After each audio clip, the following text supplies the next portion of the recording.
We're the bench boys, we're the bench boys, coming to you live. We're the bench boys, we're the bench boys, coming to you live. So why not plug in and listen to us, rant about our favorite teams. We could sit and talk all day, but we got bills to pay. We're the bench boys, we're the bench boys, coming to you live. We're the bench boys, we're the bench boys, coming to you live. Welcome, ladies and gentlemen, to the January 24th episode of the Bench Boys. What's up? How's it going? We got Tyler today. Ooh, hello. As per usual, and the Blair ski. Thanks for having me. Yeah, thanks for coming on. Who's ready to rip on the Oilers? I guess we might as well get it underway with going a little bit south here. And You mean north? Yeah, that's good directions on me. Yeah, that's north. Anyway, a firing that I'm sure a lot of people have been expecting and waiting for. How ridiculous is it that they signed Koskinen like 24 hours before they fired their coach? Or, sorry, their GM. Yeah. Very interesting. Like, okay, they can talk. Bob Nicholson can say whatever the fuck he wants to say. That, it wasn't really Chiarelli's, doing, like, he wasn't doing this by himself. It was a group decision, blah, blah, blah, blah, blah. Or was If no. if it's not, like, okay, first of all, if it was Chiarelli, what the fuck? Like, how do you sign off on that if you're ownership, president, like, whatever? Now, if it's not Chiarelli, that means the bigwigs decided that they, for some reason, needed to sign Koskinen now. Yeah. I think that leads into like the bigger problem in Edmonton. The problem with the water, apparently. That's it. Yeah. Oh man, you can dissect that little press conference that Bob Nicholson did 45 different ways. Right. But there's something in the water has got to be like this, like the most ridiculous way of skirting the fact that it's an old boys club and it's a bit ridiculous. Good excuse, guys. If I was an Oilers fan, then I'd be pretty disappointed after that press conference because we all knew Chiarelli was going to get fired. But then when they come out and reinforce that they're in a pretty good spot and we still got a chance, we got good players, it's like you guys really need to like reevaluate everything that's happening. And I think there's a deeper cultural issue going on there. Oh yeah, there's got to be. But okay, let's go back to that even too, right? There's a cultural issue. They fired Chiarelli after the second period of the game. Yeah. But if you listen to Bob Nicholson's press conference, it was decided the night before that they were going to fire Chiarelli. Right. Their reasoning for firing him after the second period was so that he could leave in peace. Leave on his own terms, yeah. If you didn't bring him to the fucking game, Yeah. he didn't need to leave like that. Didn't even have to be there. Like, he didn't even have to be at the rink. Yeah. Awkward. Like, talk about a culture problem. Like, hello. Yeah, have a little bit more. Yeah, I don't know. It's just, You literally brought him to eat some popcorn and then send him on his way? Like, what? and that's Have like the pregame meal with the boys? Or like, Probably just working on that Spooner extension. like no, you stop, just Yeah. leave. But that seems to be like, or was the issues. I think a lot with Chiarelli too is also timing of stuff was always just so weird. But like, what do you guys do? What if you're Oilers management, Oilers ownership, what do you do with the rest of the season? What's your goals? Like, what do you need to do? they cannot rush into a new GM, first and foremost. No, I think they need to take their time and do like an extensive search, and like half of that is like just making sure you talk to like everybody. Yeah, Fucking Yeah. everybody. right. Like but obviously you guys have been reading it too, right? That's kind of the given theme. Everybody's kind of saying that. You're not gonna. Obviously, the Oilers are trying to find the next big thing, just like any team that's hiring any executive, right? They always want the next big thing. But you're not going to do that by hiring. Like, I heard Ron Hextall's name floating around. Are you Yeah, I heard his kidding too. me? Yeah. Like, do you want a different, like, You want to just repeat what's been different shit, different year, or same shit, different year? Yeah, like, how the hell can you think that Ron Hextall deserves... Like, Look at I'm not his- saying... I didn't totally think he was deserved to be fired in Philly. Like, that was a strange firing, too. Kind of, yeah. Especially mid-season, too. Yeah. And he had But at had the a same decent time, track record of didn't- drafting players. Yeah, but he didn't really do, like... He was like ultra patient, like super patient. Yeah, he was patient, but he was also... I don't know, I don't see him as being, like, anything special. But at the same time, I agree these with you. special guys don't get fired. So, again, I just don't necessarily go the model it after the Leafs or model it after the Lightning. You don't have to necessarily do it like that. But I think it takes time to start interviewing guys from, like, the Dub and the CHL, right? Yep. I think they need, like you say, I think you're right. They need to do an extensive search. Like, they really need to figure out. They need the right guy, and this is like a big. It's not somebody coming into a team that's already like pre-built, you know, or on its way up or anything. It's a place with a lot of problems and a lot of spaces that need to get filled, switched Yeah, around. huge problems. So it's Like, a lot. It's a capped out team, and with like the only pieces that you can trade are pieces you shouldn't trade. You don't want to, yeah. It's just hot garbage, and they're capped out. Yeah, they're in such a Super bad fucked. space. Yeah. Another name that I heard floating around that I actually liked, partially because, you know, ex-Leaf, but Mark Hunter I think is not a bad. That's if you're gonna go with an older guy, I don't think that's a bad guy to have around. Yeah. His prowess is scouting. His prowess is the draft.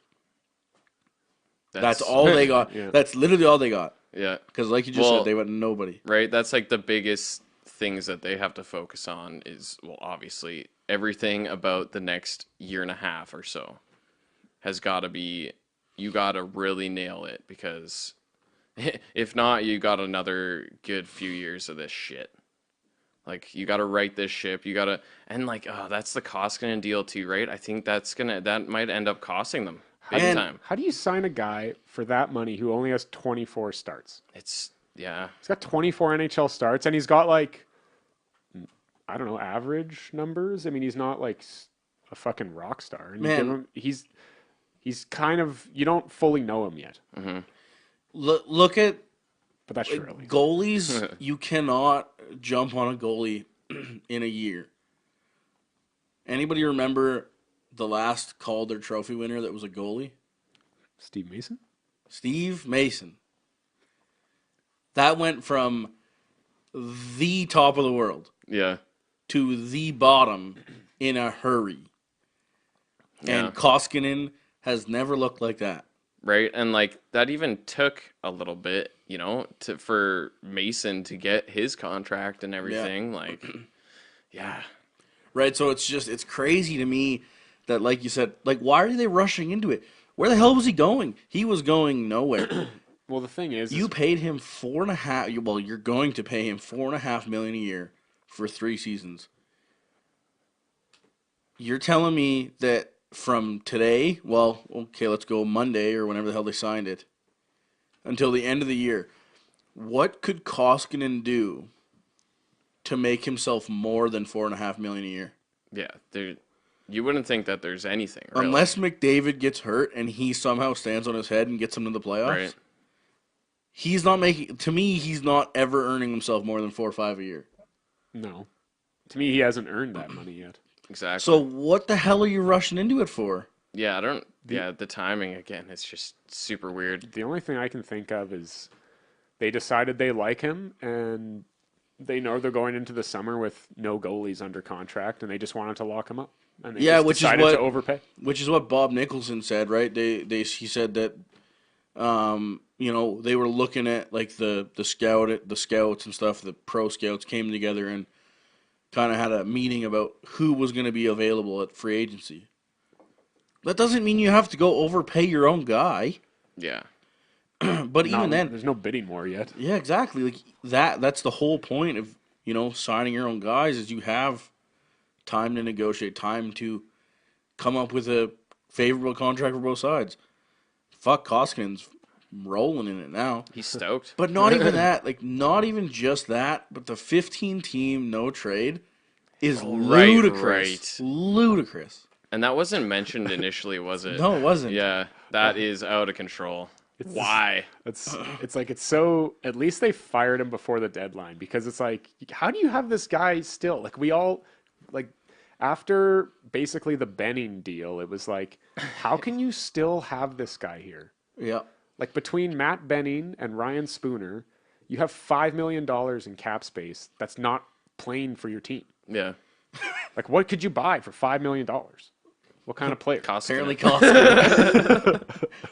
Like, So it's just like, yeah, like, no shit. That's the funny thing too, because you think Koskinen's not worth $4.5 million.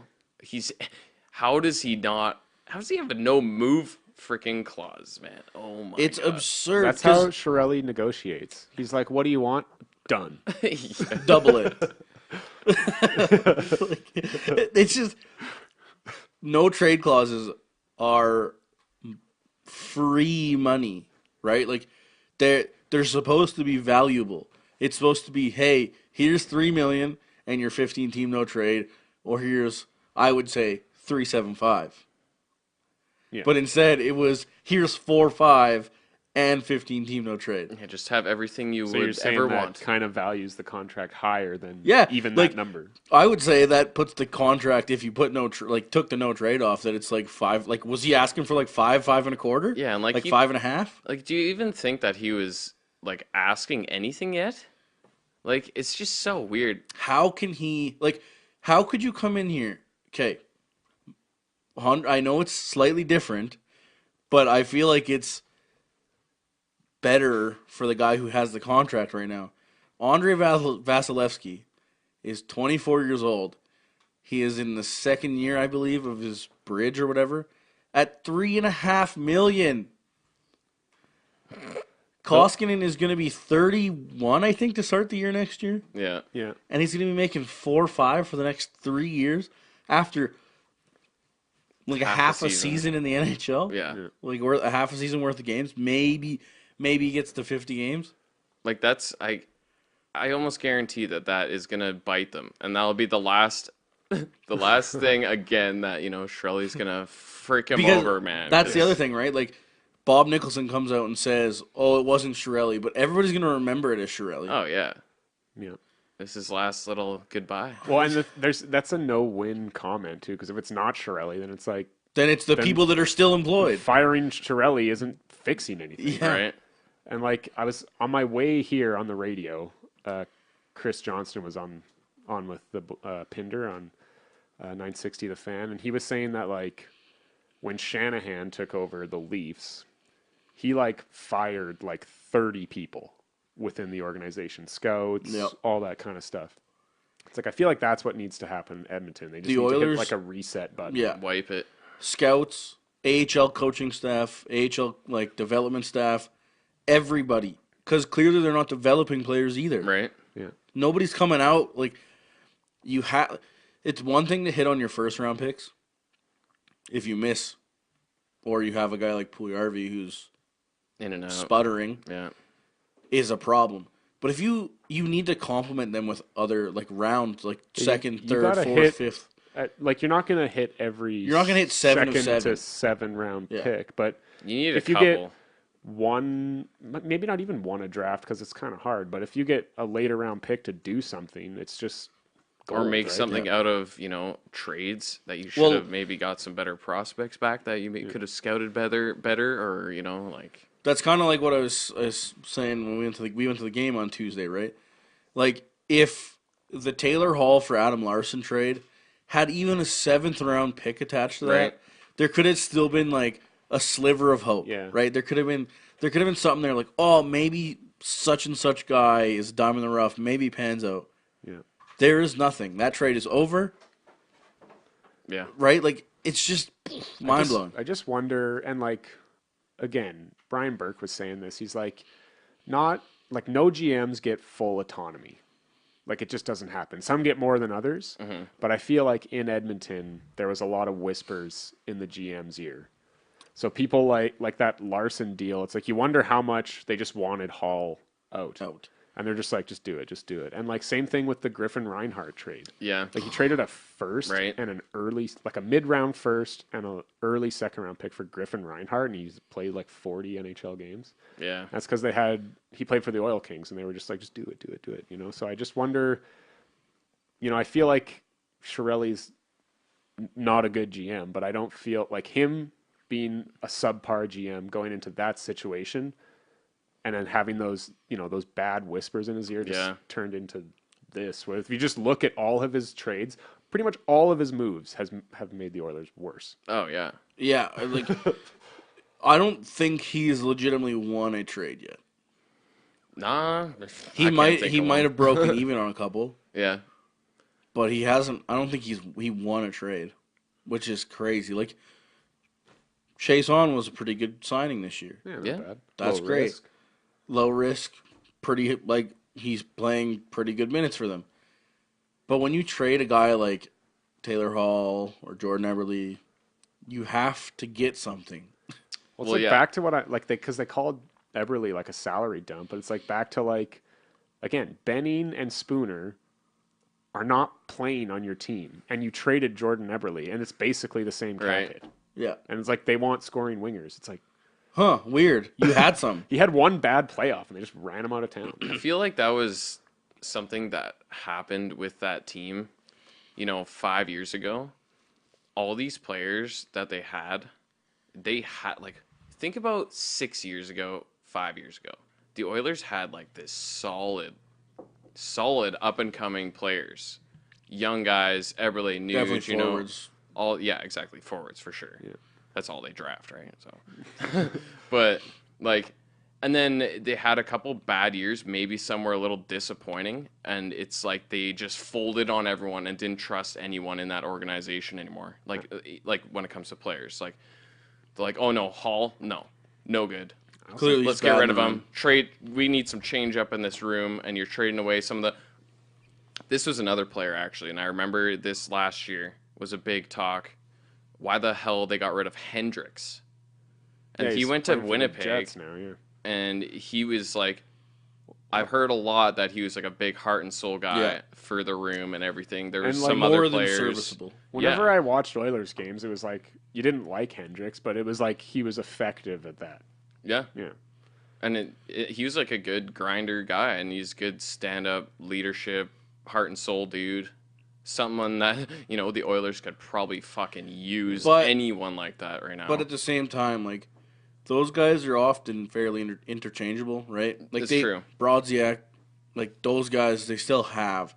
Those are the easy ones that you can, like obviously for the room, it might not be easy to get rid of them and change them in and out and stuff like that. But it's the top end guys. It's the Lucic and stuff like that, and the trading away Eberle, trading away Hall. Now, think about this too, though. Chiarelli was in Boston. He traded away Seguin. Because why? Because he was a problem in the room. yeah. Fast forward to Edmonton, trade Taylor Hall. Why? Problem in the room. Distractions, yeah, and I'm pretty But sure you still got to get value. yeah. like- If you're gonna trade those players, you need something to show back. And it's like if you trade like a Hall, like it just always goes back to that trade because there's no way that was as little value as you could have got back for Hall. There's no way. There, obviously, it came out after that there was teams offering X, Y, and Z for Yeah. him, but like that you can take with a grain of salt. But Adam Larson could not have been, like you said, the top offer. Yeah, like, and it's almost kind of like what you were saying. It seems like they get rushed into these trades and about it, nonsense. man. It's like, okay, take a step back, pull like some of the crap, that Ottawa did with Carlson. Like maybe take a sec. Think about what you're doing. Right, same thing, right? Like Matt Duchene was a problem in the room for Colorado. What did Joe Sakic do? Sat there and sat there and Worked sat it there. out. Looks like he got a pretty solid return from Matt Duchene. Yeah. Right? And I would Especially considering that they might get first or second overall pick this year. Exactly. and everyone fucking grilled Sakic that whole time. Yeah. Mm-hmm. It was like, what are you doing? Like, trade the guy. You know you need to trade him. He wants to get traded. The team's miserable. And look at that. Like, But again, it's another one of those deals, and I think it's one of those deals that if the Oilers make one in the next year, if they trade one of their big pieces, they got to trade for a package like that because they're in such a hole. They got to get quantity back and hope they hit. Mm-hmm. Because this 1-for-1 stuff, it makes the deal pretty quick and done. Like, this is it. It's pretty This is what you get. finite amount. Right, you look even if you look at Ottawa and their haul they got for Carlson, like it's not the greatest haul. Like obviously Carlson, the arguably best defenseman we've seen currently playing over the last 5 years. Mm-hmm. They didn't really get that kind of value for Erik Karlsson, but they still got a fair amount of pieces, like Chris Tierney, and I can't remember the one. Can't remember the I other don't think guy. he's played for them yet. no, but like they got an NHLer, now obviously not a top end guy like bottom six stuff like that, but they got some draft picks. I think they got another prospect. It's those kind of trades that all of a sudden, if you hit on a couple of those pieces, Right. that makes the deal a lot more palatable, Yeah, exactly. right? And especially And- like for Carlson, like it was inevitable, pretty yeah. much, right? Yeah. So They had to get pretty something for pretty him. well done, realistically. Could have done something like that, yeah, like for some of those players. And, But you think about, like, again, you compare it to Matt Duchene. Matt Duchene is far from the best forward in the league, yeah, Good forward. and they got a first-round pick that is going to be top 5. yeah, Almost guaranteed. which is kind of lucky, but they still got the first But round. they somehow negotiated that first-round pick out of Ottawa, partially because Ottawa thought they were going to be better. But even For then, sure. most likely you could have looked down the road and been like, it's probably going to be a top 20 pick, Yeah, right? exactly. And yeah, to the give Sens up, couldn't even get that, right? But even then, right, like, so you just start looking at all these trades and you start really looking at stuff that the Oilers did, and you're like, man, yeah. I understand it was the time and it was, we need a defenseman today and blah, blah, blah, blah, blah. But, man, I think it's interesting, too. I was thinking about this today because this is like the summer of RFAs. And I feel like could you without imagine? knowing it, Chiarelli had a big impact on this. And I think we Already. can all Yeah, agree that He fucked it up. he's an incompetent GM. I think Oh, yeah. we'll just agree on that. I think it's fairly safe to assume that. So he signed McDavid to 12.5. The deal, like is the fair. McDavid deal, is fine. It's more of the Draisaitl deal. Yeah, And totally. I'm just thinking of like, I'm a Calgary fan. If Treliving negotiates those two deals, what do they look like? Well, I mean, Right. And how does that impact 2-3 years later now when it's the summer of RFAs? Has he, because he kind of set a bar. Oh, well, we talked about this on Same Tuesday. thing is why I'm pissed off with the Koskinen deal, because Rittich is going to be like, hey, look. right. I don't see Treliving falling for that shit. Like we were talking about on Tuesday. Treliving maybe is not the best at signing free like UFAs, but damn does he knock RFAs out of the park Yeah. every time. He might be on the other end of the spectrum in terms of dealing with RFAs and contract negotiations, but it made me think, like, how did Chiarelli impact this RFA market? Oh, for sure, I think he did. But at the same time, I do agree with you because those comparables are now out there. McDavid is an exception because I actually think he did a good job. If the one good thing McDavid he could have did, asked for 20%. yeah, McDavid could have legitimately been like, "Hey, I want max," and But the Oilers would have been like, "Well, think- we can't think lose if you." he only signed him for 5 years, think if he wanted to keep his cap lower, sign him shorter term. Yeah. And take him, take 1 year of UFA status. Like that's the only good. But like, it's hard to give him praise for like drafting and signing McDavid because it's like you want two a of the lottery. easiest decisions you have to make. Exactly. You can't screw that up. But the one thing I Not will, even Chiarelli could screw. the one thing I will go with though is the fact that like Draisaitl did have a hell of a year going into his contract signing. So And playoff too. yeah, right. Yeah. Like that, it was kind of a perfect storm, and I still think he's a better hockey player than what he's been like. It's hard to play on a shitty. Like I'm sure it's hard to play on a shitty team and be your best all the time, right? But if you're an $8.5 million player, you got to drive your own line. oh yeah, 100%. And he still hasn't quite shown that yet. No. But he's only he's Bennett's age, so 22, 23. But like I said, a few minutes ago, right? Is that a problem with Draisaitl, or is that a problem with the development, the skills coaches, the coaching, the utilization, and all that stuff? That it seems like the Oilers have a problem, right? Like it seems like they take their prospects and they get to kind of where you maybe expect them to get, or maybe a little less. Nobody really seems to shine. Yeah. Like, nobody really seems to go above and beyond. Even McDavid hasn't gone above and beyond. Right, imagine, we were actually talking about this at work the other day, just jokingly, that the Oilers are maybe go after Tarasenko or something, skilled winger. Could you imagine what McDavid could do with a guy like that? Right. Right, like, he's going to get probably 110 plus this year, points. Yeah. Without a steady winger, for sure. Well, yeah, he doesn't even have the same line like any night. It seems like, and It's him and whoever the hell they can play, because Like the only guy Kara that and- plays, that Like- night when they had Jujhar Kara first line, oh McDavid's line is just McDavid and then question mark. Yeah. And then- but that's still it's the same line yeah, because it can't make it any better or worse on the Oilers. It's like, we'll put Brodziak and Cassian on there. It's like, ooh. yeah, that'd be fine. It's ridiculous, right? And have you guys seen the ridiculous tweet from Greg Wyshynski?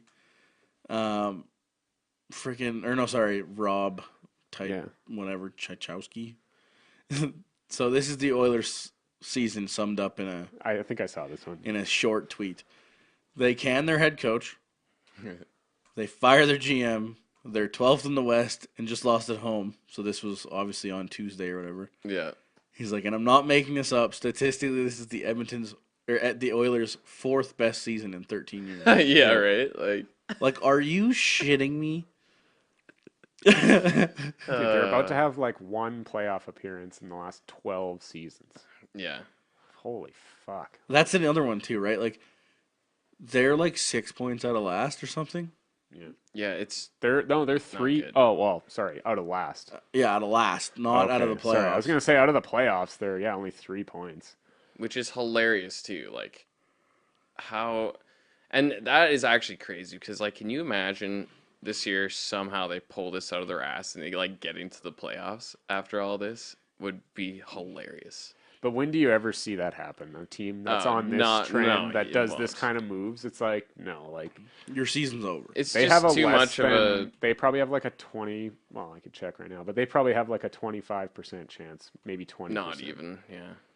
So yeah, the Oilers are 6 points out of last. Ottawa is currently sitting last Yeah. at 53 points. The Oilers have 49. And then, yeah, Colorado in the second wild card has 52. Like, it's such a compact league this year that It makes it look not as it's bad. like you look and you're like, maybe the Oilers do make it. Maybe. But even then, if they get in, they're getting smoked. Yeah. It's almost like the last two wild card spots. It's like nobody wants them in the West Yeah. because it's like You're the gonna top get- 3 in each division, and then like Anaheim loses like 12 games in a row, and like all these teams are struggling. It's like this is your time to like move up and like gain some ground. It's like nah. It's like 7 or 8 teams just Yeah. middling away. We'll take that pick, please. Yeah, legit. If the Oilers, didn't have all this schwack of fucking issues that they have, this could have been a year for sure if they had a little bit more consistency and an actual team in front of them. Meter. They could, actually be doing something this year. What does it say? What does it say teams. the Oilers' percent chance of making the playoffs is? Well, according to the Athletic, they have a 17% chance of making the playoffs. Which is crazy when you're 3 points out of a playoff spot. Yeah. With like 30 games to go. Yeah. But it's like, it's not hard to just look at the standings and be like, okay, like, who do they have to beat? Right now, even though it's so tight, they have to jump over 5 teams. Yeah. And I take all 5 of those teams. I was going to say, and one of them in Anaheim is definitely better than they are. Yeah.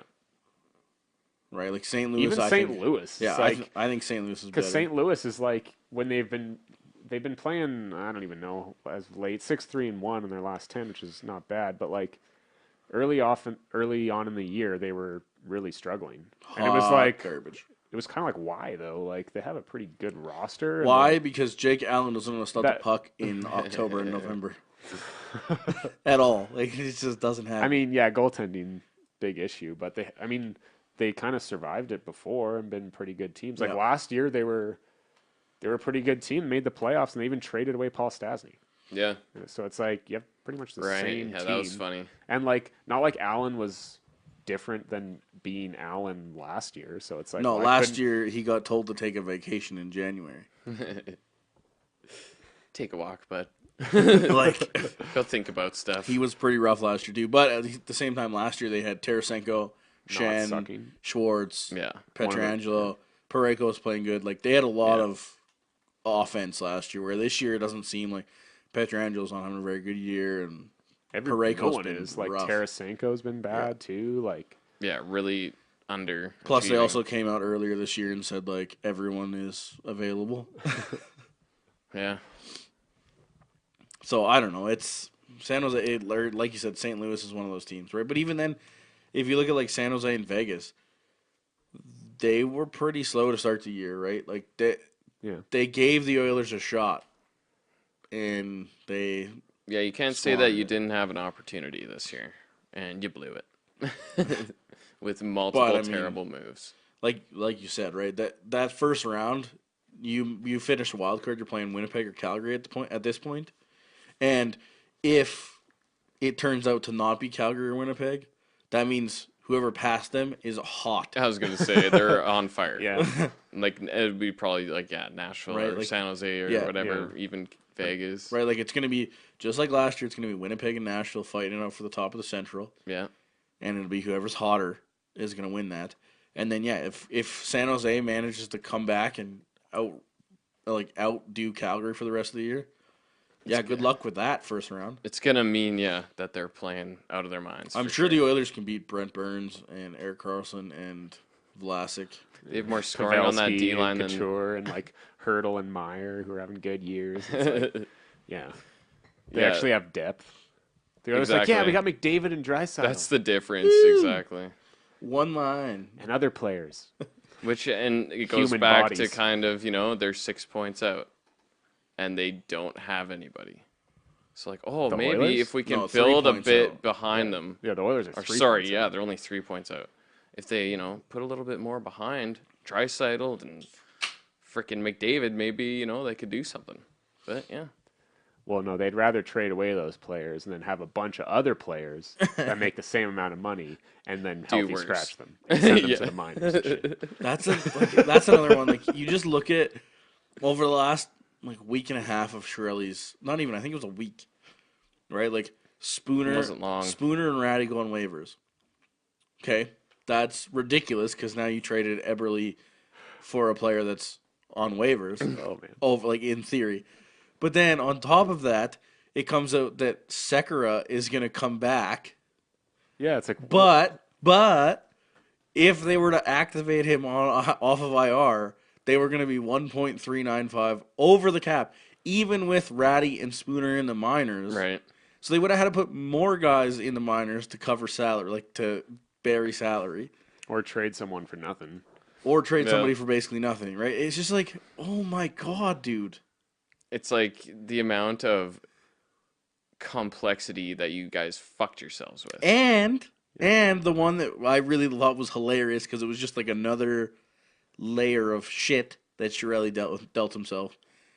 Because of the way the buyout rules work in the CBA, 26 is like the cutoff for like, so you have like guys from 18 to 26, you pay like 1/3 of their salary cap on a buyout.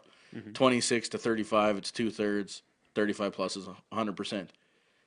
Ryan Spooner will be 26 he'll be 26 before the end of the year, whereas Ryan Strome was going to be under 26 at the end of the year. Yeah. Cap So relief now is, the cap relief would have been even less on a buyout if that's what they plan on doing over the summer.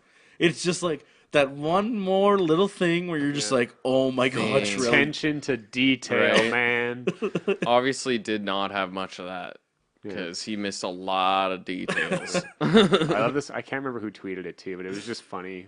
Again, just piling, but it's fun. It's like, so Chiarelli trades Eberle for Strome, and then trades Strome for Spooner, and then Spooner's on waivers, and Strome and Eberle aren't on waivers. Yeah, exactly. Right. Nailed it. Freaking nailed it. Oh, man. But it'll be interesting to see how they clean it up there. If they can. It's like they don't even need to like interview people so much as just like get their ideas. Be like, Yeah. well, yeah, just disguise it as an interview. Yeah, more like What do come you- in and tell us what we should do. Yeah. What They would need you do for advisors. the Oilers? Oh, that's a good idea. Oh, yeah, he's making some good Close ideas. the door, send him out on his way. Man, that is a really, really good idea. Why didn't we think of that? Yeah, give us a 2-year plan. Yeah.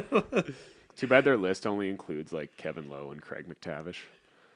Top two. That was pretty good. It's not an old boys club, and it's like Keith Kretzy is going to take over day-to-day activities for like normal GM duties. Oh, yeah. All right. Bringing in some fresh blood here. I mean, he was the assistant GM. It's not like they went out and hired Yeah. him special, but it's like it's really funny when they're like, it's not an old boys club, but Here's Keith another old guy. Kretzy's going to take over. Nailed it. You guys nailed it. Yeah. Well, I guess we can move on from that. I don't know, man. I love Bash. Just the having a Oilers. really good time there, Jared. We probably should have warned Oilers fans to maybe Yeah. like skip ahead. if They're they were ready. They listening. probably ain't looking at much NHL news these days. Nothing's really making them happy. They're just all fucking selling out the Kleenex up in fucking. I don't know. Edmonton, I did crying. like this tweet that I Wasted. saw, and it was this one was from Greg Wyshynski. Really uncool of the Oilers to fire Peter Chiarelli before we all got the chance to see how he'd royally screw up a Yessi Pugliarvi trade. Right? Yeah, What I a know, dick! right? There's come on, guys. There was so many good. Where's tweets, the comedy? man. Where's There the was comedy like gonna a- come from now? There was like an Islanders don't worry. fan base tweet, and it's like I can't believe they fired Chiarelli. It's like he built a first place team and it had like Eberle and Barzal and like Bolivier and like all these. Yeah. All these players the Oilers should have had. Yeah. Friggin' amazing. Freaking amazing. It's amazing how you can screw it up that bad when it looks so good. So, I mean, we were kind of going to talk about the fact that, most teams are on their bye weeks, or whether their bye weeks are either starting today or they started yesterday or whatever. The Oilers are definitely one of those teams that are pretty stoked that it's like McDavid. I don't know if you guys saw his interview after the game on Tuesday, I think. I did not. They asked him about the break and stuff, and he's basically saying how it's good, like guys are gonna be able to come back recharged. Man, he looked like he wanted to sleep for 14 days in a row. I feel like he's looked that way for a while. Like they did like the The 10-year challenge. it was like the 5-year or Yeah. whatever with Connor, and then he like shows him with like he's all sweaty and he's got the long hair and kind of stubble. Man, Like it's, those 5 years really took a toll on you, buddy, didn't they? his hair. Oof. But like, holy shit, for him especially too, and it's kind of obviously that guy's got to expect to be at every All Star game from here on out forever till he's done. Yeah. But it's like I don't know, even the players that go, they still get a rest. It's not like they're doing anything physically crazy. You're playing what 20 minutes of 3-on-3, Yeah, and like having maybe a little 40. little party day with the like skills The and skills is basically They're in just- California too, so yeah. So this time, get a California's little not a very sun. nice place. especially Southern California. Ugh. Terrible. So much better up here. Oh, way better. But I mean, right? you're right. Like McDavid's going to be in an All Star game pretty much every year, unless he pulls a shoot like Ovi did this year. That's true. Like that's basically the Give it only, 5 years, then he'll just be like, no, I'm done now. Okay, I'm gonna sleep for 3 days. I'll take a game off. I don't care. Or what is it? 1 game or 2 yeah, games? it's one. So Ovi's yeah. getting suspended Right. because he played last night against Washington or against Toronto. Sorry, but even then, so I don't know if you guys watched the game, but him and Oshie smashed Kaboom. into each other. Yeah. And then Ovi had to go to concussion protocol and all this stuff.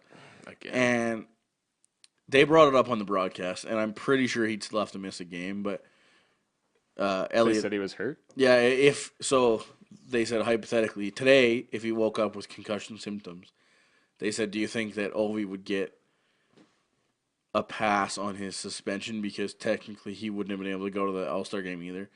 Now the problem is that concussion symptoms he could easily be faking. Oh yeah. Yeah. But if at the And same plus, time, he already said, I guess. the too. intention of that 1 game suspension is if you are hurt, you would have missed a game. Yeah. That's the intention of the suspension anyway, right? It's not. Yeah, you wouldn't It's have not played that- on Tuesday. It's not a slap on the wrist like, hey, you got to come into the All Star game. It's the intention is that if you are actively hurt, you would miss a game. Mm-hmm. Right? So I'm sure he would still have to sit one. But for the Flames, it's awesome. I mean, like the Leafs, he scored a beauty last night. Ovi, Yeah, he did. like, oof. Man, he Tied clapped that Sergei so. Fedorov. I know. Was I thought he. by a Russian player. Right. To be honest, I thought he was gonna pass him last night. He looked like he was on fire. To be honest, I thought he had passed him. I was like, he isn't leading. Yeah, Like, that's what? true. Yeah. That's kind of surprising, but I assumed like the next. Well, Datsuk's got like almost 1,000 points, but like he almost has that in goals. yeah. They were actually since Ovi's draft, basically since his first game, he's got like what was it, 660 something goals or whatever he's got. 640 something. Yeah. right? Do you know who's second in that time span? Since Ovi. Yeah, since Ovi got drafted, I thought it was Iggy for a while. it's Crosby. Okay. Okay. Yeah. He's got like Probably 4 something. way less. Yeah. Ovi's almost got 200 more goals than second place in that time. Yeah. Is that not absurd?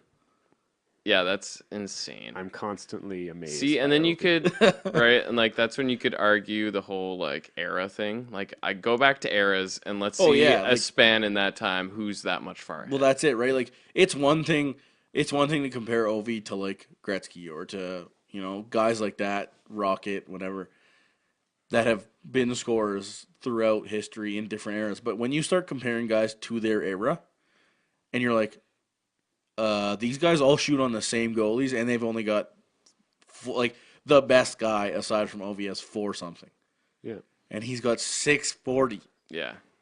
Like that's absurd. Yeah, like 30% more. Like it's insane. Especially in an era where goal scoring went way down. Yeah. Just because of defensive structure. Well, of defensive teams structure and is improved goaltending. goalies. Yeah. And it's finally, coming Right. back, maybe trending the other way now. Yeah. But for a while, yeah, obviously. The old lock it down. The old, New Jersey I Devils. was going to say. Marty Brodeur. Yeah. Winning 2-1 games constantly and crap. 1-0, 2-1, yeah. Right, so it's just crazy. But talk about a team that needs a break. Yeah, the Capitals have kind of been 5-2 in their last 7. Yeah. stumbling. Did you know? This was a good one I saw on SportsCenter last night too. In their last 5 games, they've let 4 hat tricks happen. against them? Oh, Yeah. my God. I was going to say, because didn't Ovechkin get one? But Kadri had one last night, Oh, yeah. and then the game before that, somebody had one. The game before that, somebody had one. Then they Hurdle had one. got through a game without one, and then the 5 games ago they had How a hat weird trick is too. that? That is crazy. When does that ever happen? It was too? it's That's- some like in this 7 games they've got like 36 goals scored on them or something. Yeah. They've let, I That's think they rough. let in like 6 goals, like Holt- 3 times Yeah, or something like that. Holtby let in 13 goals in like 30 hours probably. Yeah, because that game against the Sharks is pretty epic too, because they were like Kane ties it up with 1 second left, and then they lose in overtime. Like, Fuck's sakes. especially from It's a like- Flames fan. They could Yeah, really it's buy a win there. Yeah, so Ovi is pretty jacked up about this break and not having to go to the All-Star game. Yeah, I mean, like, it's like he's gonna skip the All Star game, but it's like I feel like it's pretty safe to assume that he's earned that. I think so. It's like I feel like they should have a rule. It's like if you've gone to X amount of All Star games, like Right. you get one. You know, if you go to 3 in a row, you can take one off or something, or 4 or something like that. Yeah, I could see that. Because like when he goes, like he's the shit at the All Star game. That is true, eh? He and it's not like he's just going and Like he has a kind of how Crosby always is. He kind of just goes. He makes his smiles, appearance. oh, yeah. Hey, I'm Sidney Crosby. Blah. I'm awesome.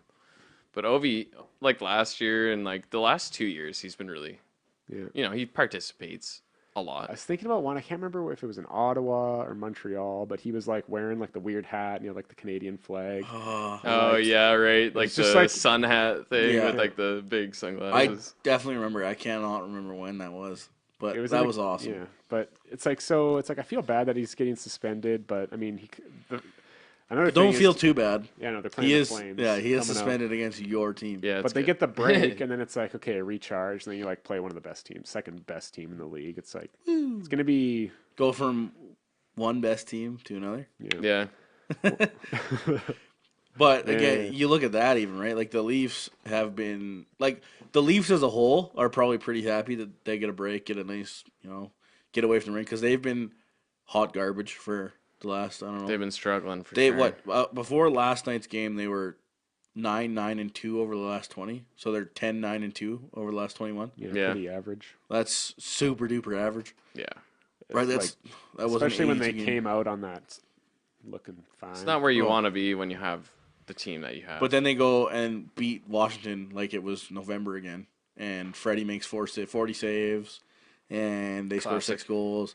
But a guy that doesn't want this break, who's finally doing stuff, Nylander. Nylander. like Oh, I how just got a good game under me. Like they interview at the like after the game. He's like, yeah, probably not the greatest time for a break, but Maybe I'll if you take didn't, it. Maybe if you didn't miss the first 2 months of the year. Yeah, Right? I don't know, maybe if he showed up and played hockey. But I hope Nylander, like even Kadri, like he snapped out of it last night too. Zaitsev scored his first of the year last night. wow. Matthews got his first in 7, I believe, or 8.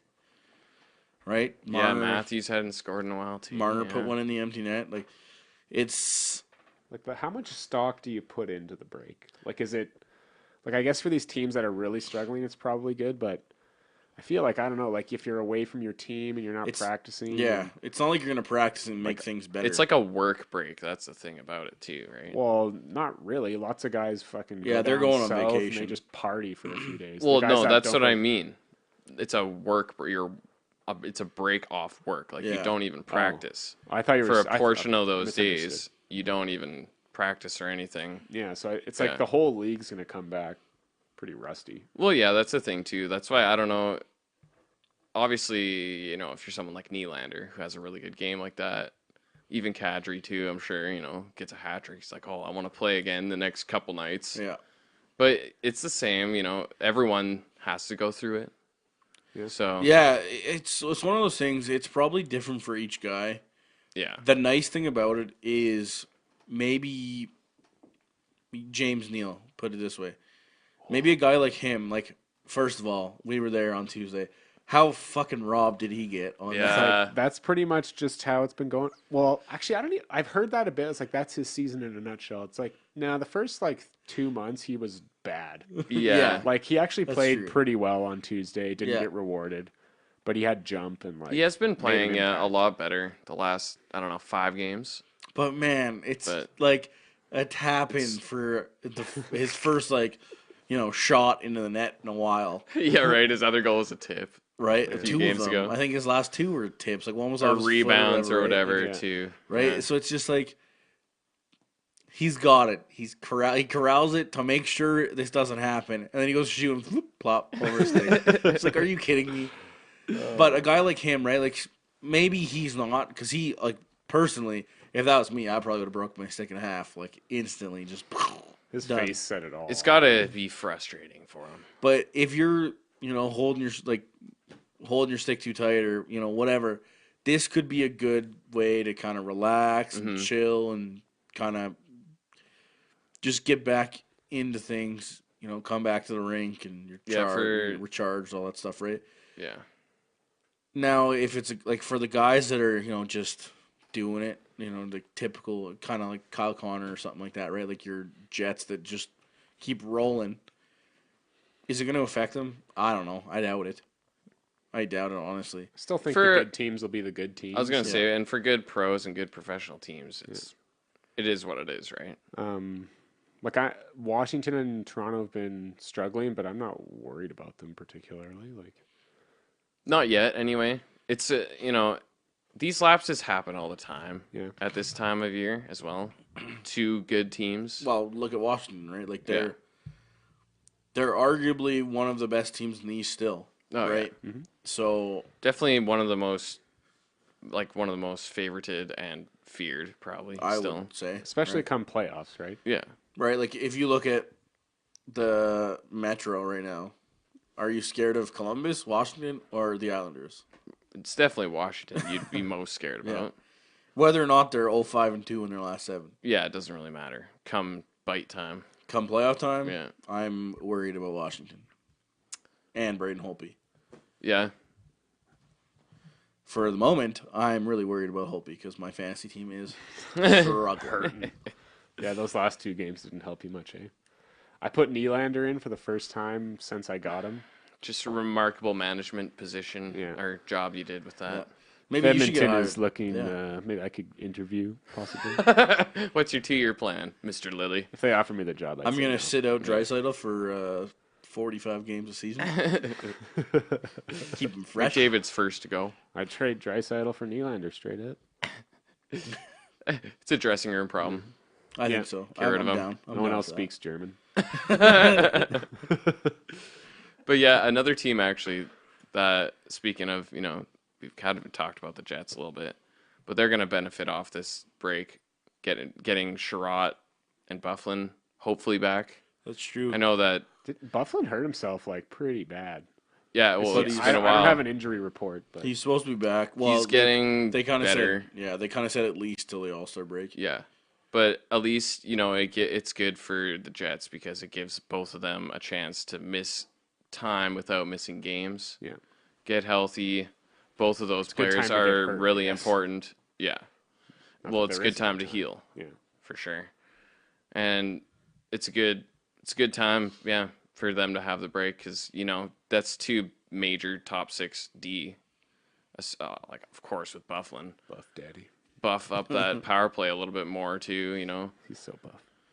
He's just so buff. Yeah. He works out. The Jets need him healthy for the playoffs so he can pull 2 players at a time out of the crease. Never forget. Fucking Never forget. Hulk smash, buff smash. But yeah, Do you think the Jets are going to be active at the deadline? that's a good question. We were kind of talking about that before, like when we were talking about how they picked up Stasny last year. I don't know if it's They might Too be able far. to use another guy like like that.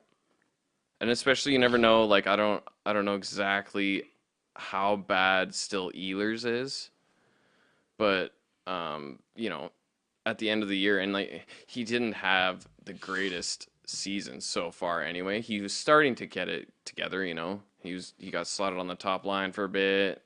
He was starting to produce a bit more, but then you have another injury like this. So who knows? The first 20 games of the season, Ehlers was pretty much a ghost.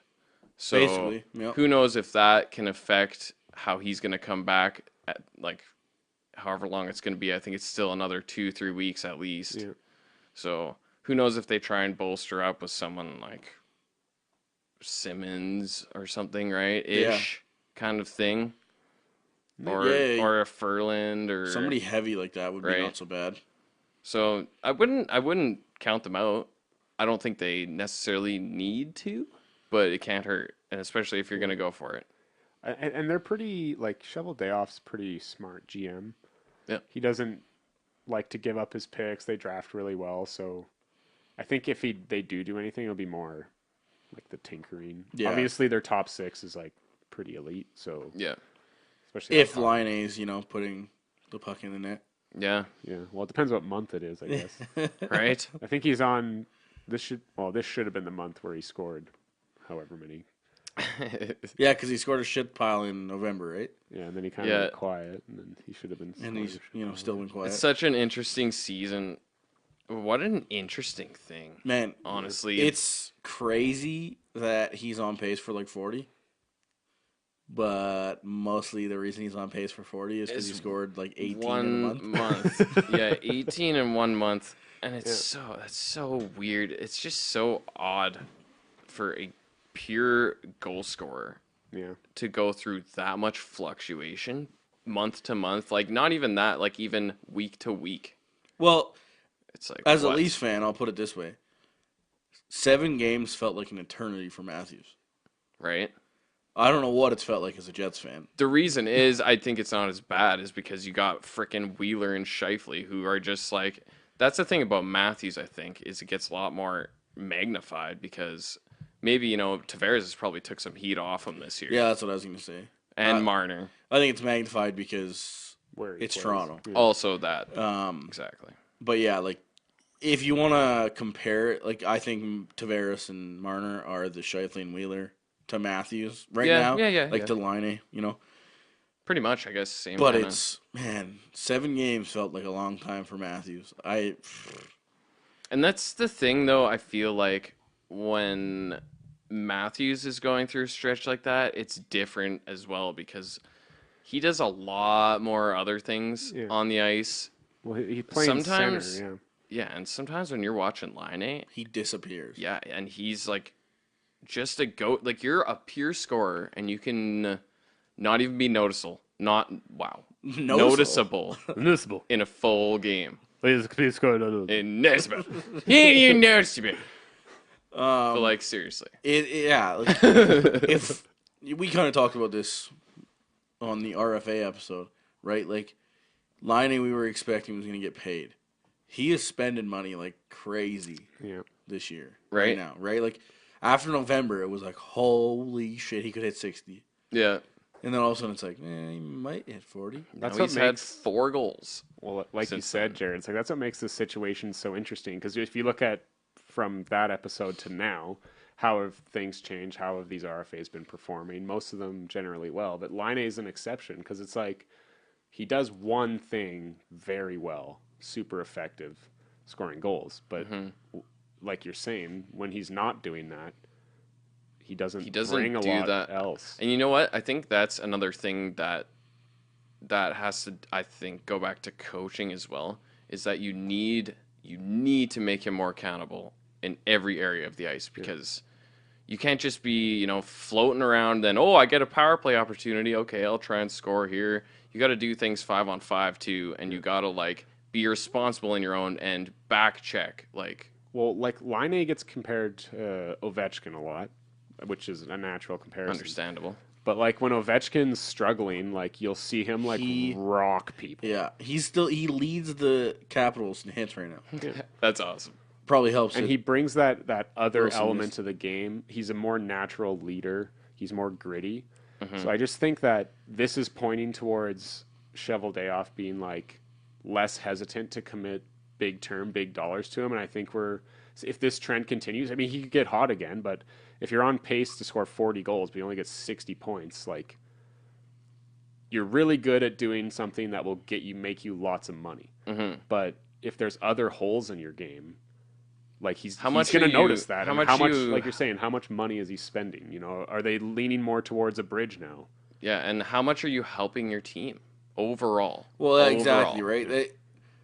Goal scoring is still the hardest thing to do in the game, right? Like, you can find guys that play hard everywhere. They're, just like we said, the Hendricks-type players, right? Yeah. You don't just pick those guys that score 40. But the problem is when you commit 8, 9, 10 million to a guy that just scores 40 or 50, it's very hard to fill around that. Well, that's a lot, and that's more, right? Like, he's projecting to get the most on the team. Yeah, right. It's the intangibles that are hard to quantify, so it's hard to pay people for them. But at the same time, if you don't have them, it's almost like if Patrik Laine at this moment scored, like if he was a 40-goal scorer this year and you pay him $8 million, it's a hollow $8 million. Whereas like you compare it to like an Ovi $8 million, and you're like holy shit, right? Like he brings so much. Yeah. Matthews is kind of the same way, right? Like Matthews is a centerman. He's not necessarily physical, but he can be. He's a big boy, right? Mm-hmm. He doesn't throw the body around like Ovi does, but he'll take the puck away. He plays defense. Yeah. He back checks, stuff like that, right? We watched the game on Saturday. Connor McDavid didn't back check on Johnny Gaudreau, and Johnny Gaudreau walked into the slot, or like walked around the slot and scored. Yeah. You watch that replay from behind the net, and it's just McDavid's not skating.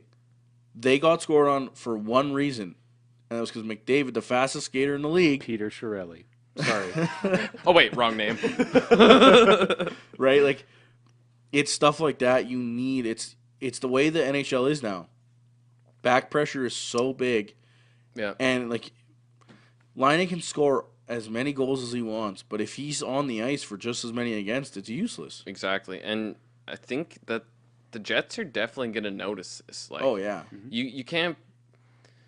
I don't know if you want a player. Like, okay, anybody wants a player who's going to score this much. But do you want a player that's leaving holes when he's not playing well? Like, when you don't necessarily need that goal Kind scoring. of a liability when he's not like in his own end. And sometimes I don't watch a lot of Jet games, but like he'll get, if he's not on he'll score a lot of goals on the power play, but then he'll play on the third line. Yeah. So it's like, it's just And that would be weird, right? To pay your topmost paid player is a third liner. Yeah. That'd be really odd. Weird. It's also it should never be like that. the locker room. I mean, like it's hard for us to know because we're not NHLers. I mean, we should be. Probably. I can't believe I didn't give They him a don't call. reply to my letters and emails. It's bullshit. That's why we're But on I the feel like bench. it would be weird in a locker room if you're Scheifele and you're like, I get paid whatever. He's got a pretty sweet deal. 8.25 or something. It's like 6.1 Oh yeah, right. for Yeah, 6. for I was a thinking while. of Wheeler, wasn't I? And even Yeah, 8.25. Wheeler's 8.25. yeah. It's like you're gonna pay Laine more than them. Mm-hmm. You can't. But at the same time, right, it's one of those things that I've heard Ray Ferraro say it many times. Once you sign your contract, it's over. Don't look at anybody else's money. Just go play the game. You signed that contract. Yeah, play the game. You were happy at that moment. It's one like you knew when you signed that deal, you knew the cap was going up. It's inevitable, right? Oh, yeah, Like, it's yeah. just what happens. So it's hard to look at a guy like that, but I get what you're saying, right? Because we aren't stupid.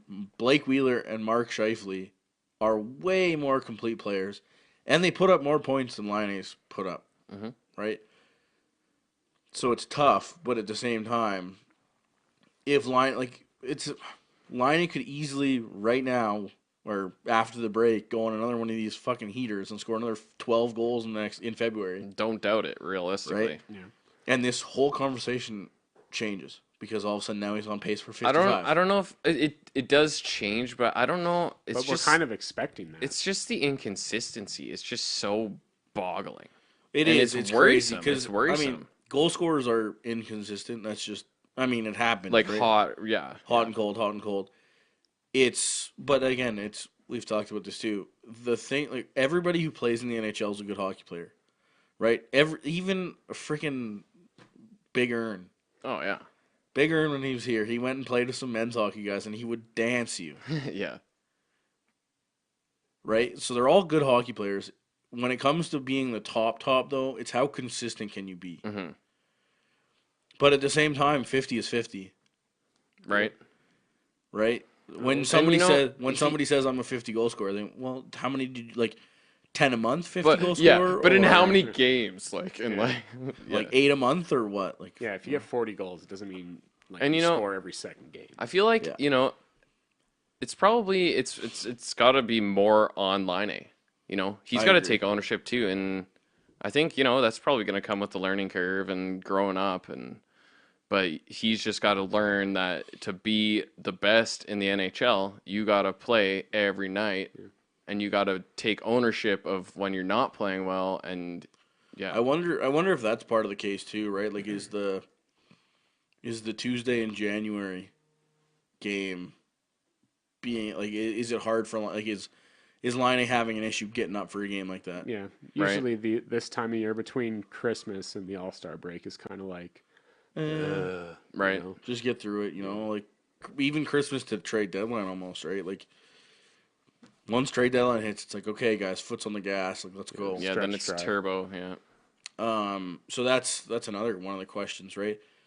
Another question: is it Paul Maurice, and does he just not know how to push the buttons yet? Yeah, I don't know, because it seems like he has a lot better luck with a lot of other players on that team. Like, he's known how to shuffle them around. It seems like he's struggled to find a place and situations where he can like get Laine to be putting in everything. Yeah, all like the time. is it a case of buy-in? Maybe Laine doesn't buy into Maurice or whatever, right?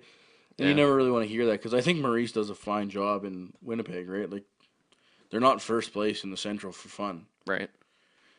Right? Like, they put in the work, they've won the games. So, saying Maurice isn't doing his job is crazy. Yeah. But it's this day and age of the NHL where I think Babcock kind of said it. He's like, you used to be able to just be hard on guys and they'd play for you. Then it became, then it's kind of morphed into what it is now, where it's you have to sell why that player wants to do that. I think that was Hitch. Was it Hitch? Yeah, it was Hitch. You're right. Yeah. Right. After he got hired, they were asking him about how the game's changed. Yeah. You're right. It was Hitch. So it's like, maybe it's a case of that. Maybe he hasn't quite found the right way to Communicate with get him to buy in. Yeah. You'd think being able to go to the West Final last year would have been enough, but you never know, right? Yeah. It's another one of those things. You're not in the room. You don't know what Maurice says. You don't know what Laine says. And that's the thing. Like, I feel like Laine's still a big part of that team. Like, when it comes to even camaraderie and And he does have a kind of a quirky personality. Yeah. And like, him and Ehlers always, goofing off and stuff. So, I don't know. There's something there that's not quite going right. But it's another one of those things. Scoring, winning, makes all this stuff go away. Yeah, exactly. Luckily, they're winning. So yeah, we'll see. We'll see how that turns out going through the rest of the year, because it's going to be super interesting, and it's also playoffs, I think, for Laine too. And like, obviously, the Jets are going to the playoffs. Yeah. If they don't, that's holy shit. No, they're going. People are gonna lose their minds. But it's like, he needs to be a key player in the playoffs, and if you think about it, he's one of those players, especially this year, that would probably make one of the biggest differences. Is if he shows up in the playoffs and he's playing on like this third line, even second line, and you have like your whole top D focused on shutting down Wheeler, Scheifele, and then you can have Laine come in and be Laine the goal scorer. That could be a game changer. Oh yeah. Well, special teams are super important in playoffs, too. Right. So if they get that power play going and he's sitting there in his little office, then... And he's ringing bar down all the time. Yeah, that's huge. Oh yeah, for sure. And like you said, right? Like, you got line 1, line 2 matchups. It's shut these down, and then all of a sudden you got Laine come over the bench. It's kind of what the Leafs are hoping to have with Matthews, Tavares, and Kadri, right? Mm-hmm. If you can have Kadri coming over, or vice versa, right? Like, Kadri goes against their first line. Now all of a sudden you have Matthews or Tavares coming over against their lesser teams. It's like, if you can have those matchup offsets, it's fucking awesome. Yeah. In the playoffs, right? So, yeah. We've talked about this too. Winnipeg is just built so well for a playoff run. It's ridiculous. Yeah, they're just thoroughly deep. Yeah. We'll just see who comes out of that second round, because I think it's a foregone conclusion that it'll be Nashville, Winnipeg Well, again. most years it seems like nowadays, yeah. Sign me up. Wouldn't bet against it.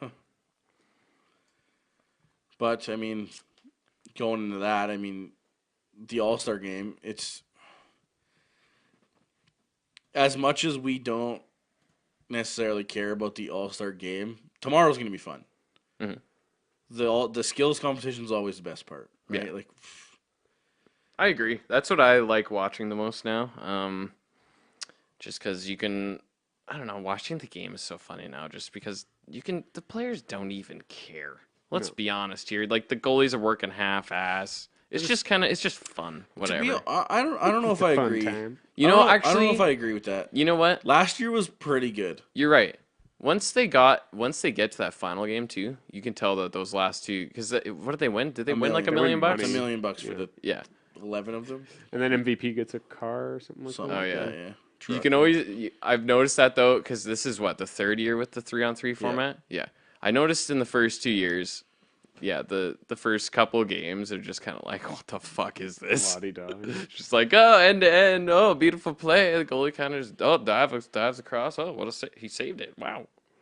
But then you get to that $1 million game, and they're actually like, oh shit, boys, $1 million on the line, let's go. Yeah. And then they actually it gets pretty intense actually. Yeah. But I don't know. I'm excited. It's the skills competition is going to be a little weird though, because no OV, like you said, it's going to be Yeah. odd. it's funny because I wish we could get like a legit skills comp just sometime. I don't even know when.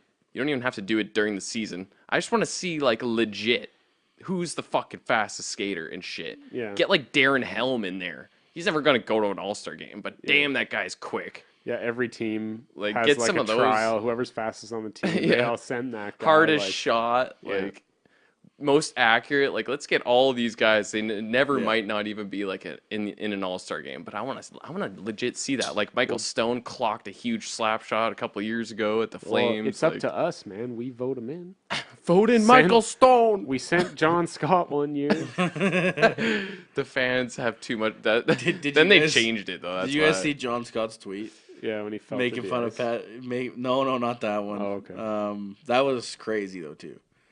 But no, he was making fun of like it was Patrik Laine, and it was a picture of Patrik Laine and him fighting in the All Star game. Oh yeah. And he's like, "Can't believe you guys still let this goon into the All Star game. Come on, NHL."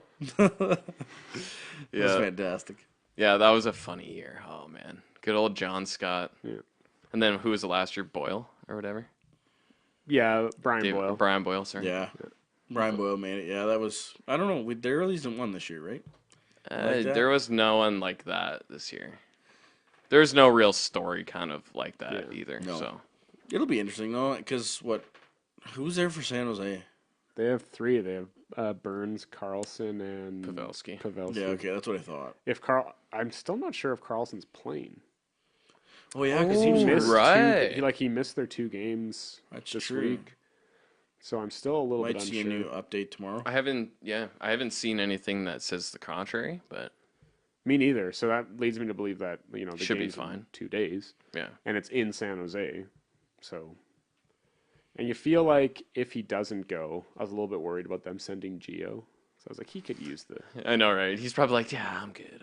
but they'd probably send like a Couture or something like that. Yeah, it would probably Probably be another San Jose, yeah. Probably somebody like that. I tried to vote Gio in for you guys, but Did you? I didn't vote. I didn't vote at I was all like, I either. should do this, and then I just like went and did something else. because I wanted Riley. I wanted Riley to get in, and Yeah. while I was there, I might as well vote for Gio. Yeah, last man or whatever. Yeah. But that blew me away that Skinner got in over over Riley, like Yeah. just purely based on And market size. Draisaitl got in over. I don't totally disagree.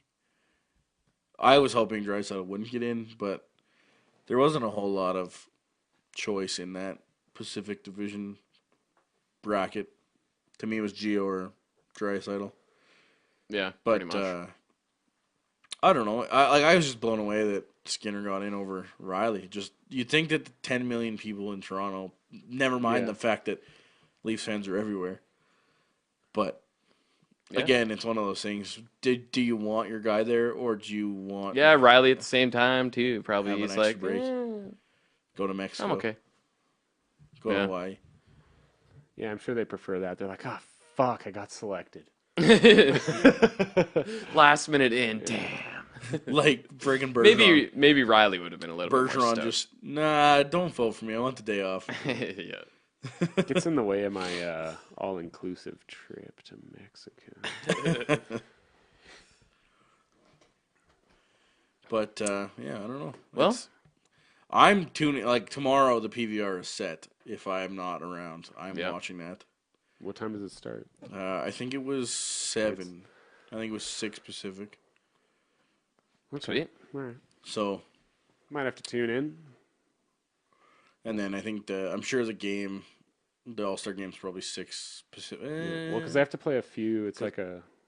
Yeah, but it's basically one game, right? Because it's 20 minutes for the East, 20 Right, minutes for yeah. the West, and then 20 minutes for the final, right? So it's Yeah. basically the same as one game. But I don't know. I'm sure it's probably 6 or 7 o'clock. I haven't even looked actually for the All Star Game. I'm sure I could check. Yeah. Well, we'll see. It's on sometime.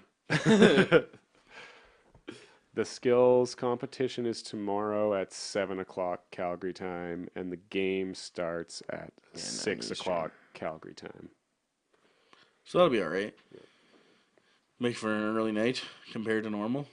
Don't have to be up till 10:30, 11 o'clock watching games on Saturday. Yeah.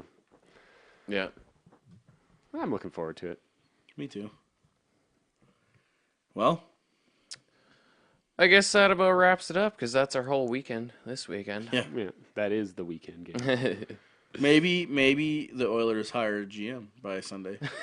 They probably shouldn't, but it's not like we haven't been. I would Surprised say before. would say disappointed, but it's hilarious. So, Yeah. but yeah. Anyways, I guess we're good to go. Thanks for joining us, everyone. Thanks for hanging out, stopping by the bench with the boys. You're an idiot.